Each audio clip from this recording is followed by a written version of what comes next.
The VIG, my friend, it's like this little piece of the action that's tucked away for the guys who make things happen. And let me tell you, that VIG can add up, especially when you're dealing with big games. Well, thank you, cartoon Tony Soprano guy, for explaining a VIG. Here's a more succinct definition. Give us a percentage of your business or we'll burn it to the ground. You want 90% of something or 100% of nothing? It is a straight up out of the movies classic mob move, and it's exactly what Trump just did in plain view for all of us to see. And I am truly shocked to say, even MAGA is freaking out about how insanely wrong this is and how it kind of sort of meets the textbook definition of something that they've been demonizing for years, socialism. So help us add to Trump's misery by hitting subscribe to Really American Media, because he really hates it when we call him out on stuff like this. And that's exactly what I'm about to do. And we'll start right here. President Trump posting on Truth Social in just the last hour. The CEO of Intel is highly conflicted and must resign immediately. There is no other solution to this problem. Thank you for your attention to this problem. The stock had been down as much as 4% pre-market, now off by 2.5%. Yeah, Trump went after an American company and said their CEO was highly conflicted and has to go. Can't possibly be trusted, and literally said there is no other solution to this problem, which is odd because 2 weeks later, there was apparently a solution after all. You just got to pay the VIG to the mob boss. We've got breaking news out of the White House. Eamon Javers has that story. Sticking with chips.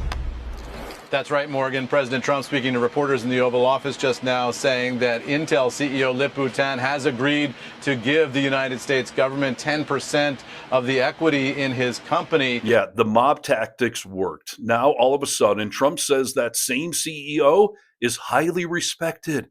And he breaks an arm, patting himself on the back and declaring that the ends justify the means. I mean, we're making money. Come on. Many of us on the left immediately pointed out that this is the textbook definition of a VIG, but for once, the response from the right was even louder. Slightly different, but definitely louder.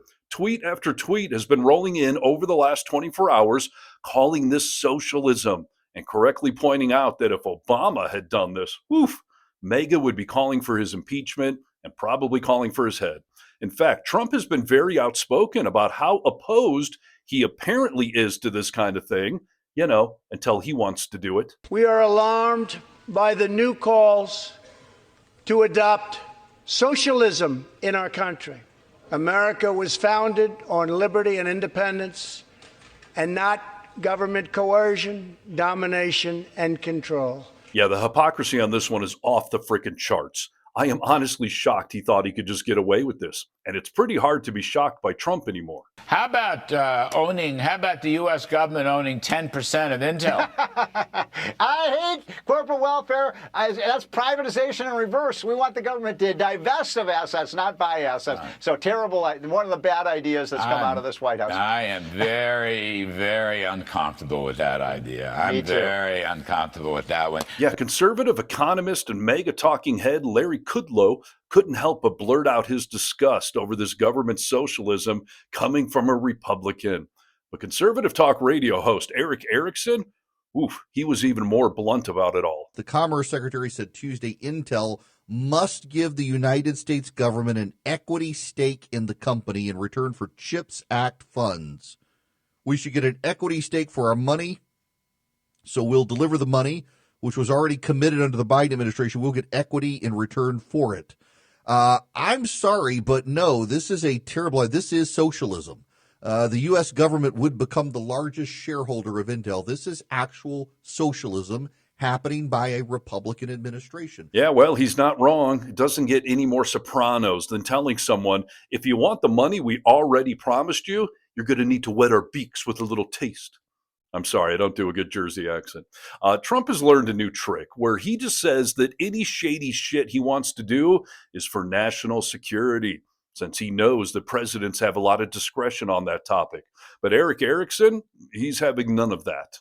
There's no national security justification for this. In fact, I had some anonymous account on Twitter say, yeah, there's a national security justification for having control of Intel. Really? We don't have control of Raytheon. We don't have government control of NVIDIA. We don't have government control of Apple. We don't have government control of Boeing. We don't have government control of Lockheed Martin. We don't have government control of any major weapons developer or defense contractor.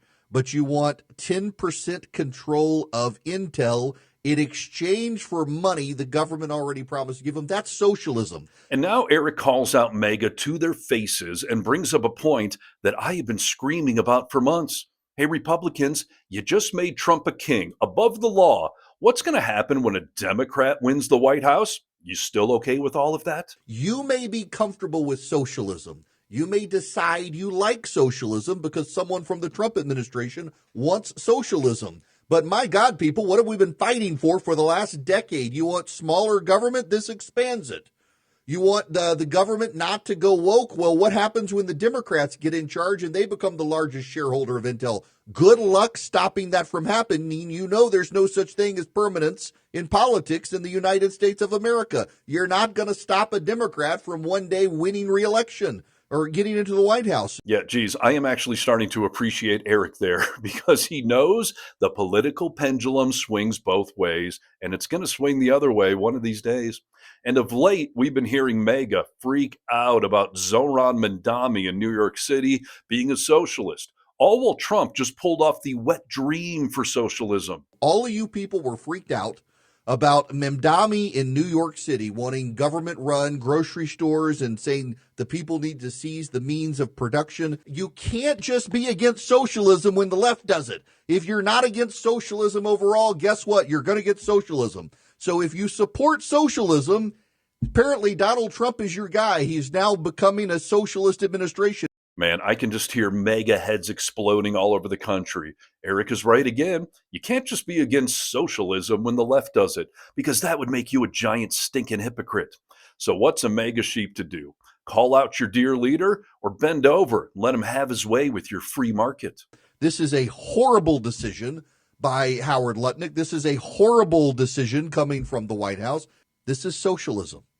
And every one of you who is a Trump supporter should be as loud as you possibly can, because when you open the door to Howard Lutnick saying this, you open the door to the next Democrats' Commerce Secretary saying the same thing. You open the door to the Democrats taking control of the government and using controlling ownership in companies to shift them to the left. Yeah, you hear that? Those are the cracks forming in the mega wall of America. Between the Epstein file cover-up and Trump now pulling off a straight-up socialism move, his base is losing faith, and Trump doesn't know what to do. Remember when he said this? They say, I have the most loyal people. Did you ever see that? Where I could stand in the middle of Fifth Avenue and shoot somebody and I wouldn't lose any voters, okay? Yeah, MAGA is definitely okay with you shooting pretty much anything because, America. But socialism? Has Trump acting like a mob boss for the millionth time finally burned the bridge that he rode into D.C. on? Sort of seems like it. And as with all fires, I would say grab some marshmallows, sit back and watch it burn. And from those ashes, a new phoenix will arise. And something tells me he's going to be from California and will soon be living in Washington, D.C. Because, even Gavin Newsom just piled on this by calling it socialism. Ouch. Sorry, Trump, your arch nemesis and your Republican base are on the same page right now. So thank you for finally unifying our country against you. So please like this video, share the mega meltdown worldwide so everyone can see this implosion, and then comment below and get vocal. From the Vocal Minority with Nick and Steve podcast, which is available everywhere, and the newest episode is right here on Really American Media. Go to the main page, hit the live tab, check it out. And then, share and comment. For Really American Media, I'm Steve Harness.